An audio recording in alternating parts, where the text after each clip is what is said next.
शुभप्रभात सगळ्यांना. तर 4 दिवस झालं मी व्हिडिओ टाकले होते ह्याच्या आधी. त्यावेळी मी म्हटलं होतं की विकनेस खूप आहे, तब्येत ठीक नाही आहे, त्यामुळे व्हिडिओ मी बनवत नाही. कालच मी ब्लड टेस्ट केली, म्हणजे डॉक्टरांनी रिकमेंड केले होते की ब्लड टेस्ट करूया, म्हणजे विकनेस फील वगैरे का होतो आहे तुम्हाला ते चेक करू म्हणून. त्याच्यासाठी ब्लड टेस्ट केली, तर रिपोर्टमध्ये आलं की हिमोग्लोबिन खूपच कमी आहे, त्याचबरोबर विटॅमिन डीसुद्धा कमी आहे. आणि गावामध्ये तर विटॅमिन डीची कमतरता होते असं होतच नाही आहे, कारण की गावाकडे असल्यावरती आपण जास्त करून उन्हामध्ये असतो. आत बाहेर आपण अंगणामध्ये घरातून अंगणामध्ये होत राहतं, त्यामुळे विटॅमिन डीचा तर प्रश्नच येत नाही आहे. हिमोग्लोबिनचं तर मला माहीत नाही आहे ते कशामुळे कमी झाले वगैरे, पण बघू आता डॉक्टर काय सांगतात. उद्या तर जावं लागेल हॉस्पिटलमध्ये, आणि मला तर वाटते की टॅबलेट तर चालूच करतील त्याच्यासाठी. मग काय आमचे फौजी साहेब म्हटले थोडासा सकाळचा वेळ काढत जा, एक 10-15 मिनटं, आणि वरती टेरेसवरती जाऊन ना बसत जाऊन आला म्हणून.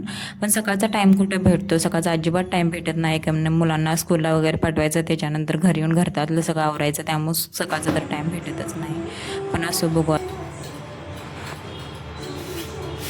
काय पाहिजे, काय पाहिजे?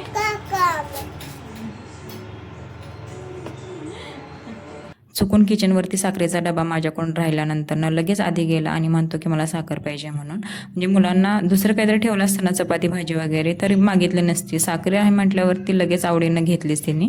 पण असो, तर मस्तपैकी सकाळी देवपूजा केली, मस्तपैकी चहा घेतला. तर असा होता माझा आजचा छोटासा मिनी ब्लॉग. तर मग आपण भेटू नेक्स्ट व्हिडिओमध्ये. बाय.